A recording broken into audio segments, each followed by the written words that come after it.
not generally what you would consider a Royce the 5'9" fan. Mm-hmm. And I'll explain that for everybody that's watching. In terms of Royce the 5'9" as an artist, I look at you the same way I look at the rest of the guys from Slaughterhouse. Mm-hmm.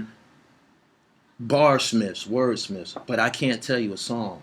Right. You think what I'm saying? I only know, and this go for all of the artists that were in Slaughterhouse. I only could tell you one Joe Budden song that I know. Mm-hmm. It was about a cigarette. It was called 10 Minutes. Mm-hmm.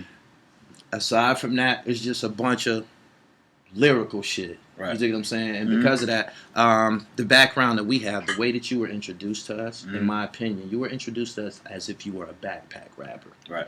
Do you agree with that? Mm-hmm. Okay. And during the course that you were being marketed to us in Source magazine, the different magazines and shit like that, I was more off into the Mobb Deeps, the shit that you would probably listen to, Mm-hmm. the Mobb Deeps, the Purple Tape, and all of that. So I never had a chance to actually develop a taste for Royce the 5'9" music. You got a new project out now. Yeah, it's called the Allegory. Tell me something about this project. I noticed you got a standout track that I just love called The Overcomer featuring Westside Gunn. Okay. Yeah. I mean, Is that a label mate situation? nah. Shit. I knew Gunn and Griselda. I knew Gunn and Conway and them like way. Like I had a mixtape called Trust the Shooter like way back in the day. Right. I put them on like before people knew like who they were. The nigga, my man Alchemist had played me some of that shit like on a plane one time, like a long time ago. Got you. So like as soon as I heard them, I was like, yo man, I gotta get them niggas on some shit. You know what I'm saying? Like I would just love their sound and shit. So Okay, I was so fucking with them for a long prior time. to them actually signing with Shady, you had already. Oh yeah, a long time before. Yeah, Okay. a long time before. Yeah. So Gunn, how that song came about was he came in town. He came in town because he was doing like some shopping and shit. So usually when he comes to town, he called me and shit and see if I'm up here. So Right. he came up here, fuck with me and shit. Like he buying some glasses actually. Okay. So he was fucking with Hutch, and Hutch put the diamonds in the Cartier. So you know it take him the whole day to kind of like set the diamonds. Okay, so that actual pair of Cartiers that Westside been wearing, he came down here to Detroit. Mhm. He got right. You gotta come here to get him. All right, go ahead, continue. Yeah. So he came here to get the official Buffaloes. You know what I'm Gotcha. saying? You know, like I've seen buffs that people probably didn't buy in Detroit, but that's like a the Cartier buffs. That's like a Detroit thing. Okay. So so while he was waiting on the glasses, you know, we in here kicking it. I told him I was working on the project, so I started going through like I got folders with samples and shit, and it was going through different samples, and he had me stop at that one sample and was like, "What the fuck is that?" Right. And I played it again, and he was just like, "Loop that." So I was like trying to find like more pieces of it to loop because it was just like a 2-bar loop just repeating. And in my MC mind, that's just not enough. That's like it's not enough. You need more. Okay. And Gunn was like, he taught me something at that moment because he was just like, "Yo, just loop it just like that." So I'm like, "All right, fuck it. I'm gonna do what he say." So I looped it, and it's just looping over and over and over again. So it's redundant to me. Then he was like, "I'm gonna rap to it just like that," and he wrote a verse in probably like 20 minutes. And once he started spitting on it, as soon as I heard his voice on it, Mm-hmm. I started to immediately hear it how he hearing it. You know Right. what I'm saying? So he taught me. That kind of taught me not to overlook the obvious. Don't look for the scientific with everything. Right. You know what I mean? Before you started to do records with Griselda, did you have any track record of doing records with MCs to talk about the dope game and shit like that, shipping packs? Like that was kind of like a different look for you, right? Nah, not necessarily. My man Juan from the Street Lords, that's like one of my closest friends. Legend. You know what I'm saying? Like that's all we did was record. You know, I had an album called Independence Day when I was still local here. I had Yo Gotti on that album. Gotti was on that album. I mean, you know, it really ain't. I just don't talk about selling dope. You know what I'm saying? Because I'd never sold dope. But street rappers, there's a lot of street rappers that consider street rappers that I really fuck with. You know what I'm saying? Because I just feel like it's a field thing. You know what I'm saying? Like you got the people that's good at what they do, then you got the people that ain't good at what they Right. do. You know, Right. so some street rappers just really fucking good at what they do. You know what I mean? So it's like I tend to gravitate more towards the creative people that's just good at what they do. You know what I mean? Got it. Not every lyricist is, you know, rapping about, you know, lyrical this, lyrical that. Like it's a lot of lyricists that are like that are from that world. They Right. approach it the same kind of way, but their content is just that. You know what I mean? I'm intrigued by that too. Same with producers. You know what I'm saying? You got somebody like a nigga like Toomp. Toomp is, you know, like he from the South and he uses soul samples and shit like that. He chopped soul samples up and shit like that, but he does it in a way where he mixes the South with it. Big Crit too. It's like that's interesting to me because somebody like Bink, the way he approached chopping soul samples and shit, you know what I'm saying? Like the way Kanye approach it is totally different. He's from Chicago, you know what I'm saying? But it's like all that shit is dope. No doubt. Today is a monumental day that we're getting together in terms of course, the complexion of Detroit. Mm-hmm. Mayor Kwame Kilpatrick was released from a 28-year sentence today. Yeah. How you feel about that? Give me some insight. This is one of the most blockbuster questions that I'm able to run by you, actually, the situation with Kwame Kilpatrick. Give me a little insight on how Royce is feeling about this. I feel like I'm ecstatic for him, man. You know what I mean? Like I'm so happy for him. I'm happy that man is he get to go home to his family. You know what I'm saying? Like I know how that feels. I know how that feels to be, you know, to be locked up and then like finally you getting out and you get to go see your family. Right. And I just feel like Kwame, what he was able to achieve in Detroit, man, like, you know, regardless of what anybody wants to say about him, like he's the youngest and he's black and he's the youngest person to ever become mayor in Detroit. That's an incredible thing to accomplish. Big business. And he had a great deal of like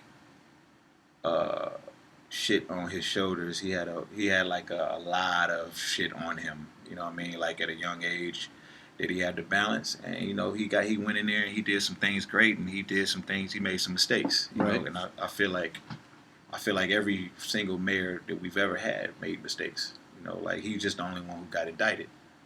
You know, like, and you know, I could subscribe to a conspiracy and say, like I can say that they was targeting him. I can say many things, but here's one thing that's a fact. He made some mistakes. He went to jail. He did a lot of time. You know what I mean? He did a lot of time, and I just feel like from the journey that I come from, man, like nobody's beneath the possibility of improving. You know, like the possibility of just making, like transitioning from a certain way of thinking to an elevated way of thinking. How do you think his release will affect the city of Detroit? How do you think he will be received? I know they already on Instagram, social media going crazy. But I've spoken to him. I have a personal relationship with him. He had some things an agenda that he wanted to implement about prison reform. Mm-hmm. Due to the fact he was never incarcerated before. He had no idea about the way that they treat people in the system. He got a chance to go on the other side and experience some of the abuses, some of the constitutional violations that go on in prisons, and he's going to bring that back to the city. Do you think that Kwame's presence and the fact that he was the Detroit mayor can have some influence on the city overall? Of course, because I mean, he still has the same influence. He still has the same influence, and the fact that his goal is to apply that shit in a way that progresses us. Like he's still gonna have us. He gonna have us behind him. You know what I mean? Like he's gonna have people that's against him. I mean that comes with it. Like along with great power comes great responsibility. He's gonna be tested. But if he could take everything that he's been through and apply it to the city in a way that helps the city and he turns it into a positive, then, it's all worth it. Like nobody's calling Jay-Z a drug dealer. Right. You know what I mean? Like he took that and he don't even think that same way no more. He turned that shit into a positive. And that's just what it is. Kwame's still a great man. Nobody's anybody can make mistakes and like anybody can make. But it's about how you bounce back. I got judges and people in the justice system that still to this day treat me like an alcoholic. Don't want to give me my license. I've been sober for 8 years. Right. You know, like some people just view people who make mistakes as somebody who made a mistake. But Right. it's like I don't look at people like that because I get looked at like that. Right. You know, like you can't just call me an alcoholic, man. Like it's more to me than just a nigga who was drinking every day. You know, I never, until I had a chance to somewhat listen to the prior interview you did. I never knew that you had a bout with sobriety. Do you care to elaborate on the early part of your career? Is that what it was? Why you didn't? It seemed like that's what you were saying in the interview. Like you was like, had I had my head together earlier on in my career during this period when I was drinking, it probably would have went like this. Yeah, I was speaking more so of like, if I had been, like, I learned how important it is to make sure that you kind of like stay in control, and you are always in the proper frame of mind dealing with situations. I was just put in a lot of situations where I could have avoided a lot of stupid ass shit if I had just been sober, and I know I would have figured out the right words to use, and I would have been able to talk to whoever it was, and we could have got to a better place. Right. And avoided things. You know what I mean? Because like that's so important for me now in life. You know, but like in my 20s, you know, like the caveat is like you standing up for yourself. Like it's like nigga, you whoever got a problem, we just have a problem. You know, like we think that's part of like being a man. When it's not. Right. You know, that's just one of the cycles.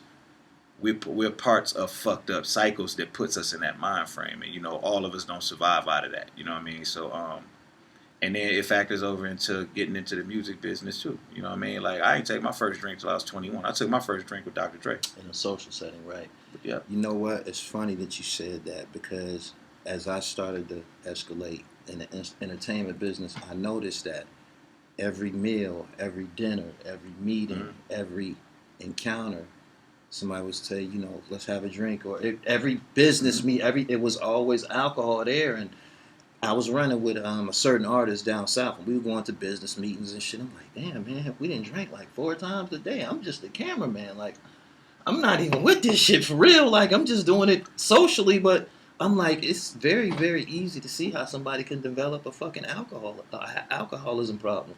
Yeah, I mean, it's with me, it's kind of like it already. I got an addictive personality, so like to pick up alcohol is me just basically just nigga feed myself to the wolves. You know what I mean? Like I already have a fucking genetic predisposition to this shit. I come from a long line of alcoholics, drug users, drug addicts. So, right. I mean, dog, like nigga, 8, 9 years old, nigga, I think I was addicted to chewing gum. Like if I wasn't chewing gum, I'd be grinding my teeth. You know what I mean? Like I very easily become physically addicted to things and you know, just figuratively addicted to things. You feel that this was passed down hereditary? I think it's a possibility. Right. I think it's a possibility. You know, just because all the similarities that I noticed between me and my dad. Right. My dad was a cocaine addict and shit, and just a lot of the same, you know, issues, characteristics. Yep. So yeah, I think it could be hereditary to a degree. Let me ask you something about this picture right here. I had this issue, the XXL. This is a very iconic issue. I think this was kind of like when you guys were introduced to the world. Yeah. Right? Yep. And then in this picture, Yellowolf is in the picture with you guys. Mm-hmm. What happened between you and Yellowolf? What happened between Yellowolf and EMINEM? What happened to this picture? Well, the picture, at that moment right there, that's basically like when this is before anybody's album came out. They had just signed all of us, and we was announcing to the world, this is like the new Shady. This is like the new face of the brand. Right. It's an exciting new thing. You know, everybody was cool with each other, and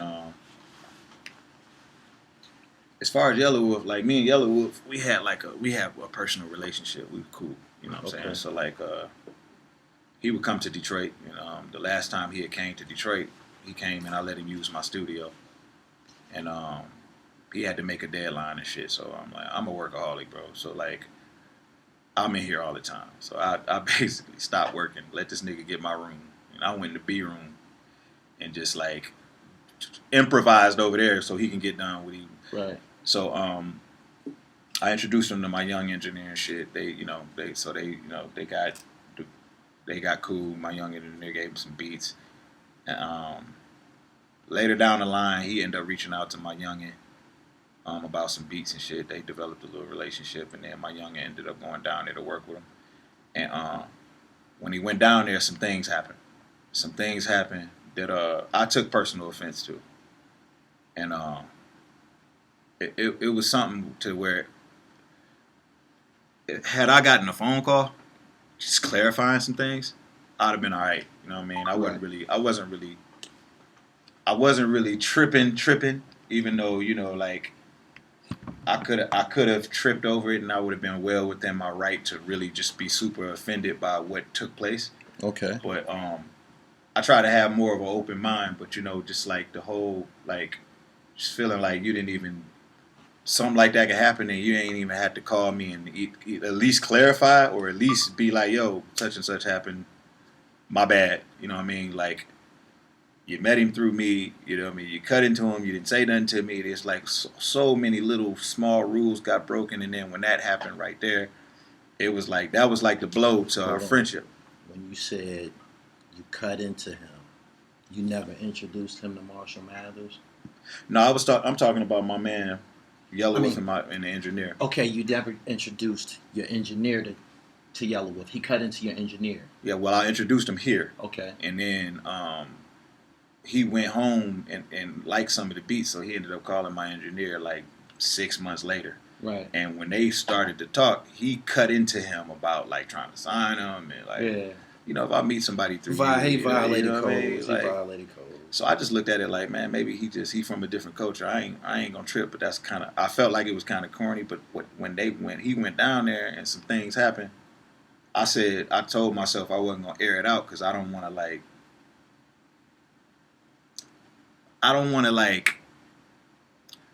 It's very difficult for me to do things, man, and in my mind, I feel like it's a possibility that it could be taken as I'm trying to use it as some sort of vehicle to sell something or like subscribe to some type of controversy. Like I'm not really into that, you know what I mean? Like, but what he did, I felt like I needed to address him publicly because that's the only way I really could deal with it. If I had dealt with it on some personal shit and just made a move on him, then I would have been taking it too far for who he is. You know what I'm saying? I get that. You know what I mean? Like, it was the only way I could handle it. I had to speak to him on some MC shit, but I had to let him know you being held accountable because these guys, man, like, they run around in this shit, man, and they're very disrespectful with the art form, and I care about the culture.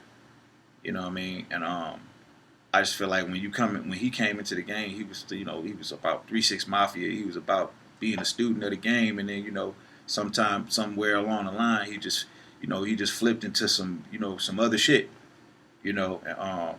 That's cool too, you know, evolve into what you evolve into. But you know, Biggie and Pac ain't died, so you could just be, you know, disrespectful to just everything that is us. You know, we created this shit, and on top of that, there's a certain level of respect that I just expect just my friends, like people who I just got relationships with. I wouldn't command nothing from you that I'm not willing to reciprocate to you. You know what I mean? Like, and I would have called anybody that I'm, you know, have any type of relationship with. The first thing I would want to do is call and clear my name, and not have certain things on my name. Like, to not call me is just it's to really just feel like, nigga, you really feel like you got a guaranteed spot in this culture. Like, I personally feel like I could remove you from the culture. That's just how I feel. Right. You know what I mean? So I think sometimes guys got to get reminded of that, man. Now, when you say sometimes you have to remind people of being in this culture, and you speaking of, in this instance, Yellowolf, who's white. We've had my man Lord Jamar, close friend of mine, say that Eminem's reception or Eminem's presence in this culture isn't what it should be, or it might be might be taken out of context. Do you feel that your perception or your the way you looking at Yellowolf and the way that Jamar's looking at Eminem, guests in the culture, is similar? Yeah, I mean, it's definitely similar. The thing with me is like I wouldn't frame it that way when referring to somebody just because it don't really fit who I like me. You know what I mean? I just don't talk like that. But it's a similar ideology that we share. Got it. But I'm not like it wasn't really about that with me. To me, it was just about respect. Okay. You know what I'm saying? Like it was about respect, but that part of it just happens to coincide with it. Okay. It all goes together. But really, the main thing I was kind of tripping on was just like, man, like I thought you kind of knew me. I thought you knew better than that, my nigga. You done been to Detroit, like they not from the culture. Yeah, so man. It's some like things that they might forget along the way. Dog, I was just like, man, dude. And then he put up a post like some tough guy shit. I was just like, bro. At that moment, I knew to start kind of finding me an exit out of this whole situation. Yeah, because come on, man. That's not a reality. That's not a real thing. You know what I'm saying? Yeah, you know what I'm saying? Like, so, but I think my point got across. He ended up reaching out. He wanted to get on the phone with me, but I didn't talk to him because to me, it's the same entitled behavior. Right. You know, now you want it to stop. Right. You know, you want it to stop now because nothing else worked. And it's like, that's cool too, man. You know what I mean? Like, just understand, like, that this is a pass. Right. Like, I don't have a malicious bone in my body, bro. Like, if I put more energy into keeping him safe, man. Just being honest. Just being honest. You know what I mean? Like, I don't want to hurt nobody. I'm not asking nothing that I'm not asking for nothing that I'm not willing to reciprocate. You know what I mean? Got you. I just feel like everybody got to be held accountable for what they do. No doubt. Period. No doubt. How long have you been an actual MC? How long have you been writing? I say about 25 years. 25 years? Mm-hmm. What year can you recollect writing your first rap? And did you use a specific? I had people tell me tales of. I had a little Fisher Price joint and I had a tape deck and I played a little beat.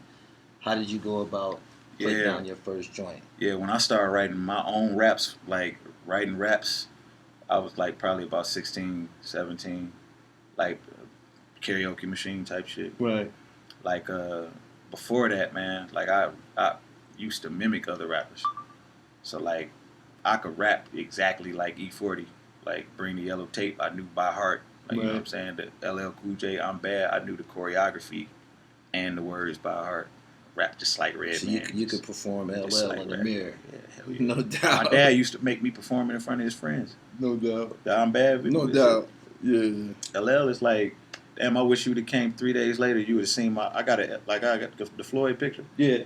I got a LL one, a frame that I'm getting made now, but I got some Mama Said Knock You Out gloves that he signed. So that's crazy. I'm gonna put it there instead of that one. That's crazy.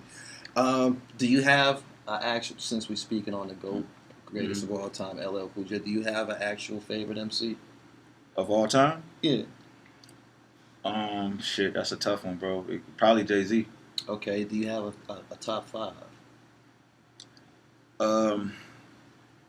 I think that got to be broken down in generations, but man, just to guesstimate going off preference, it don't necessarily make it right. Mm-hmm. But to me, my personal preference, I like Black Thought, LL Cool J, Jay-Z, Nas, Marshall.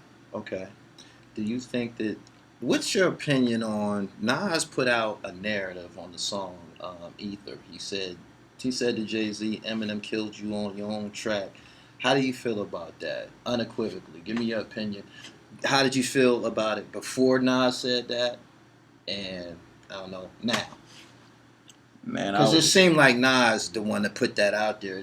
I mean, in my opinion, anyway. I was just so happy, man, that like that Marshall was doing songs with these types of dudes, man. You know what I mean? Like Renegade was my song. Like we recorded that for my album, and I wasn't using it. Okay. So he hit me up and was like, "Yo, you mind if I give Jay this this joint because I don't want to miss another deadline, man. This is Jay-Z." Right. I was like, "Do I?" Like, man, what the fuck? Thank you for asking, but nigga, you ain't have to ask me that. Like that's so. When Jay put his verses on it, man, the song became magical. You know what I'm saying? Like, and it's like it taught me something in that moment. So that since I'm in a position to talk to these kids and they listen, that was already like that. Already like that. That's crazy. I'm glad you cleared that up because when you hear somebody like Nas say Eminem killed you on your first track, you envision them possibly being in a studio recording together, or you know what I mean, one guy went in the booth and the other. We made that song. I watched M build the whole beat from scratch, and he came with the whole Never Been Afraid. And I did my version of that, just like Jay-Z did. Never so been the afraid. hook, everything was the same. Everything was the exact same. The only difference is my version. I'm attacking it more like how M is attacking it. Right. When you take my verses out, and then Jay-Z gets on there, he falls in the pocket. He falls in a pocket on some cool shit, and it makes a way better marriage. You know what I'm saying? Like. It was one-dimensional when I was on it because it sounded like me and him at the hip-hop shop attacking it the same kind of way. Jay-Z attacked it a whole different kind of way, and it just made it, and it being on the blueprint, it just made it a classic. I think that says a whole lot about Eminem's pen. I have to plead guilty. I have to accept this on my own platform. When people talk about Renegade, and they like, yeah, he killed Hov, and I'm like, well, that was his first time on the record with somebody of that magnitude, right? No. Before, well, with Jay-Z's magnitude, that's like, shit, is it a higher magnitude? I mean, you know, Shady had, you know. Prior to that. Yeah, he had been on shit with like motherfucking Snoop, fucking A-list MC. He was on Biggie shit. Which Big joint? Dead Wrong. Okay. Who else did he do some shit with? I can't think of him. I mean, but Jay-Z is I always told people, man, he got on that song with the greatest of all time, and he rapped his ass off. And now, me sitting down with you telling me the verses was already done. He had been already. That was light. Just being honest. I was just being honest, my nigga. We both was like, we wasn't using it. Right. It was just like, maybe it was because we just had it in our minds, something else. Yeah. We was like, that's cool. Did you feel you know, when you authorized him to go ahead and do the joint with Hov, did you think that it was gonna be like that? Did you think that it was gonna turn into that? Did you think that it would become the subject of a diss song? He was in a diss song. Yeah, I ain't think that far ahead, but I knew anything that them two did would be special. Right. So I was curious to see how Hov, because Hov was just pulling everything off at that time. I was curious to see how he was going to pull this one off because I thought Renegade was just cool. I thought it was just regular. And then he got on there. And the crazy shit is, that's back when we was using the reel-to-reels, the big 2-inch tape. Mm-hmm. So that's back, you had to put the 2-inch tape in the mail and mail your vocals, mail them bitches. Blue collar shit. Yeah, so he mailed his vocals in because M was mixing the song, right? He mailed his vocal, and it was something wrong with the tape where it was playing delayed. Okay. So when we would play Jay-Z's verse to line it up with the song, his verse was delayed and it fell off beat. Mm-hmm. But it was so slightly off beat that we didn't know if it was off beat or if he just rapped it like that. Right. So he ain't want to call him and be like, yo, your shit off beat. And he'd be like, it ain't off beat. Right. You know what I'm saying? Nah. So we sitting here trying to figure out how the fuck to deal with Jay-Z. You know what I'm saying? Like, and then he eventually just called him and was like, yo, I think it may be kind of off. And then he played it over the phone, and Jay-Z he cracked up laughing. Like, he was like, you probably was like, yo, what the fuck is up with son? He was like, yeah, that shit is super off. So they end up fixing it. And then when I heard it done, the first thing I thought was, first of all, this shit's way better than how we had it. You know what I'm saying? And then it was just like, yo, it was just another thing in the long string of rights that I was watching Jay-Z just be on. Just another one, just another right. You know what I mean? Like he's just doing everything right. You know what I mean? Like he was unstoppable at that time, man. No doubt.